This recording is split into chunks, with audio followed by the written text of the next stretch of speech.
Welcome back to the deep dive. Today we're diving into a novel that really tackles some heavy themes: love, loss, grief, but through this, well, pretty unique setup. Our source for this is a really thoughtful review of Dustin Thao's book, You've Reached, Sam. Okay, let's unpack this. It's a story that sounds, impossible on the face of it, but it gets at something truly profound about the human heart. Yeah, and what's interesting is how the review itself sort of immediately sets you up for that emotional ride, doesn't it? Yeah. It's not just summarizing plot points.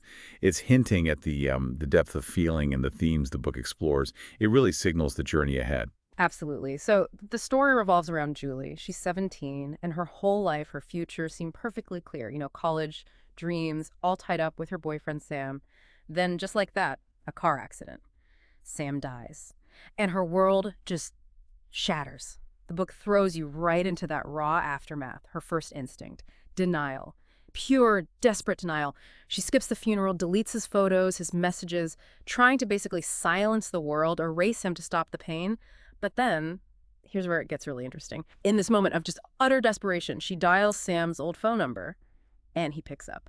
Impossibly. Right, and that's such a pivotal moment. The review really digs into how the author, Thao, handles that. It stresses that this isn't like a ghost story or sci-fi in the usual sense. The call is treated very delicately, almost symbolically. It's Mm-hmm. framed as this space, this kind of fragile connection for them to, well, not to change what happened, but maybe to understand it, to process it. Yeah, not to rewrite fate, but to navigate it. Exactly. And the review praises how Thao makes this feel emotionally true rather than just outlandish. That's the key, isn't it? Definitely. And it's through these impossible phone calls that Julie starts to change, profoundly. Even though Sam's gone, physically gone, talking to him gives her the strength to actually remember, to feel how much it hurts, and then slowly start to heal. You really see her move from that initial shutdown, that denial, towards acceptance, towards forgiveness, maybe even. And the review points squarely at Thao's writing style for making this work.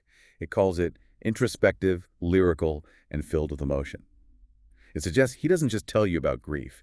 He sort of paints it. Every scene, every line is tinged with the pain, but also with the beauty of having loved so much. That painting grief is a great way to put it. Yeah, it's about showing that nuance, that deep human feeling, not just stating it. And Sam, in these conversations, he's still Sam. The review mentions he's portrayed as patient, kind, and full of love, even from wherever he is. So the calls aren't just about looking back, they're actually catalysts for her growth. But it's not only Sam helping her. Her friends, Mika and James, are crucial too. The review highlights their friendship and quiet support. They're the ones who kind of gently pull her back into the world, back to the living, reminding her that healing isn't, a straight line, and it's okay to need people. Right. And that really underscores what the review emphasizes, the power of connection, both the literal connections with her friends and this symbolic connection with Sam. That's what drives the story more than the magic element. Yeah, the human relationships are the engine here. It's those bonds, tangible or not, that help her move forward. So the core message, what the review really gets at, is that the magic isn't the point of "you've reached Sam." It's the message behind it. That sometimes the goodbye you need isn't neat closure. Maybe it's about finding connection, finding a way to remember, even just for a little while. It's not a loud book, apparently. The review describes it as quiet, like the kind of grief that sits with you at 2 a.m. Tender, honest. It sounds like it's written for anyone listening who knows that feeling of missing someone deeply, painfully. Yeah, it goes on to say it feels like a letter written to your heart. Beautifully tragic, comforting, but ultimately uplifting. Nothing that stays with you. And it does make you think, doesn't it? Yeah. In our world with so much noise, why do these quiet stories about raw connection and emotion still hit so hard? Why do we need them?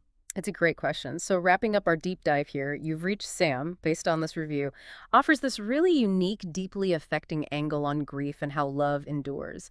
It seems to have this quiet power that leaves a real mark. I think so. And that idea the review touches on, that quiet honesty about grief. Hmm. It suggests some goodbyes aren't about letting go completely.